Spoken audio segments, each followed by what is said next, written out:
જય ચામુંડામાં જે કોઈ પણ લોકો આ વિડીયોને જો લાઈક કરે એને હંમેશા ખુશ રાખજો અને તેના ઘરમાં પૈસાની અને અનાજની ક્યારેય કમી ન આવવા દેતા। તો મિત્રો આપણે આજની મહત્વની માહિતી જાણીએ એ પહેલા તમને બધાને મારા તરફથી જય માતાજી। કુળદેવી માં તમને હંમેશા ખુશ રાખે। વિડીયોમાં આગળ વધતા પહેલા કોમેન્ટમાં જય માતાજી જરૂર લખી દેજો કે જેથી કુળદેવી માની કૃપા તમારી ઉપર હંમેશા રહે। તો મિત્રો ચાલો આજના આ સરસ વિડીયોની શરૂઆત કરીએ। શુક્ર ગઈકાલે તેની રાશિમાં પ્રવેશી ચૂક્યો છે। હાલમાં ગ્રહોનો રાજકુમાર બુધ મેષ રાશિમાં સ્થિત છે, જે 31 મેના રોજ વૃષભ રાશિમાં ગોચર કરશે। તો બીજી તરફ 14 મેના રોજ સૂર્ય વૃષભ રાશિમાં ભ્રમણ કરી રહ્યો છે। વૃષભમાં બુધનું ગોચર શુક્ર, બુધ અને સૂર્યનો સંયોગ બનાવશે। આ સંયોજન ત્રિગ્રહી યોગ બનાવશે। વૃષભ રાશિમાં 3 મોટા ગ્રહોનો સંયોગ 12 જૂન સુધી ચાલશે, જેના કારણે કેટલીક રાશિઓ માટે શુભ સમય શરૂ થઈ શકે છે। ચાલો જાણીએ કે બુધ, શુક્ર અને સૂર્યની ચાલને કારણે કઈ રાશિના લોકોનું ભાગ્ય બદલાઈ રહ્યું છે। 1. સિંહ રાશિ। સિંહ રાશિના લોકોનું વ્યક્તિત્વ ખૂબ જ આકર્ષક હોય છે। તેમની પર્સનાલિટી રાશિચક્રના સંકેત સિંહ જેવું જ છે। આ રાશિના જાતકો કોઈ પણ સ્થળે કે જગ્યાએ પોતાની નામના જતાવીને પુરવાર કરી શકે છે। સામાન્ય રીતે તમારી ઊંચાઈ વધુ હોય છે। સમાજને તમારો દ્રષ્ટિકોણ આપો। તમારી ફિઝિકલ હીલિંગ તમારા ચહેરાની એક વિશેષ આભા છે। કોઈની સામે નમવું તમને ગમતું નથી। સ્વભાવે તમે પેશનથી ભરપૂર, નિર્ભય, ગુસ્સાવાળા, બહાદુર અને સ્વતંત્ર છો તથા તમારા શ્રેષ્ઠ હિતોને ધ્યાનમાં રાખીને જ નિર્ણયો લો છો, પરંતુ તમે અન્ય લોકો સાથેના તમારા સંબંધોમાં અસાધારણ હોવાની અનુભૂતિ મેળવવા માંગો છો। મેનેજમેન્ટ અને લીડરશીપની શક્તિઓ તમારામાં જન્મથી જ રહેલી હોય છે। આ વર્ષે આર્થિક દૃષ્ટિકોણથી પરિસ્થિતિ મિશ્ર હશે। આ વર્ષે તમે વધુ ખર્ચ કરશો અને તેની સીધી અસર તમારી આર્થિક સ્થિતિ પર પડશે।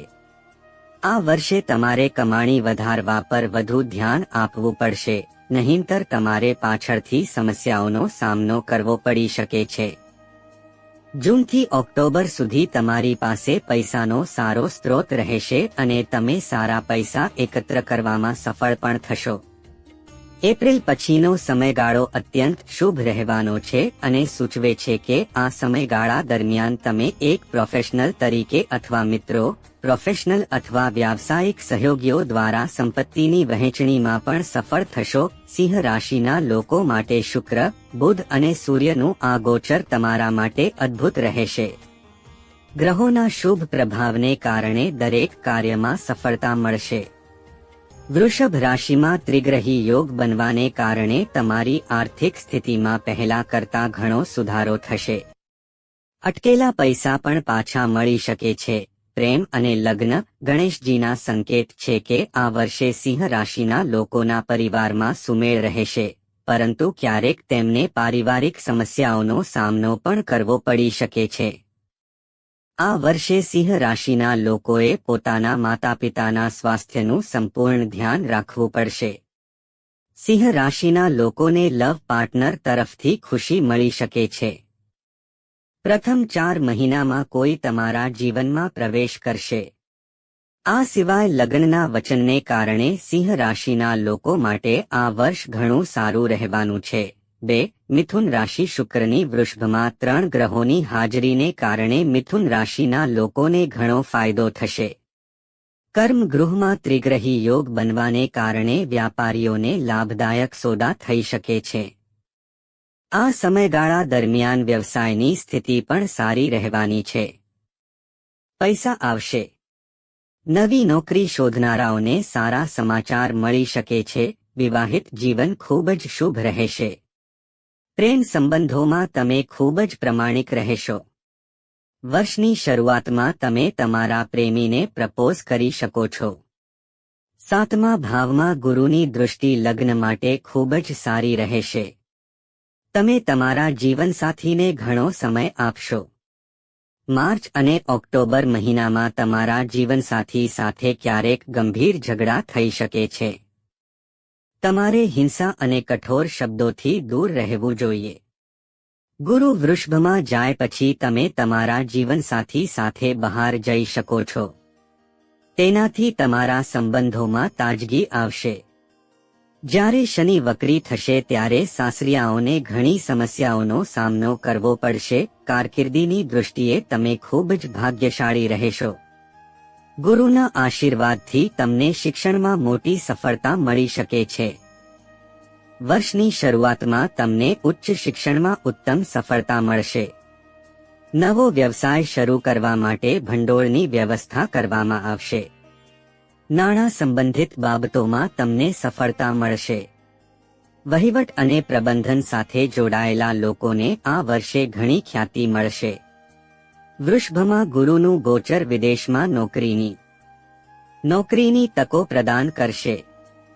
પરંતુ જૂનમાં શનિની સાડાસાતી બાદ ચાલુ કામમાં અવરોધ આવશે. 3. વૃષભ રાશિ બુધ, શુક્ર અને સૂર્યનો સંયોગ વૃષભ રાશિના જાતકોને ભારે લાભ આપનાર છે. આવક વધવાની શક્યતા છે. તમારા કરિયરમાં અટકેલા કામને વેગ મળશે. પ્રેમ જીવનમાં તમે રોમાંસનો આનંદ માણશો.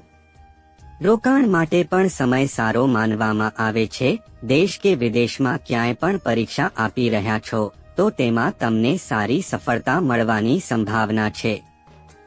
મહિલાઓ અને સામાજિક કાર્યકરો માટે આ ખૂબ જ સારો સમય છે.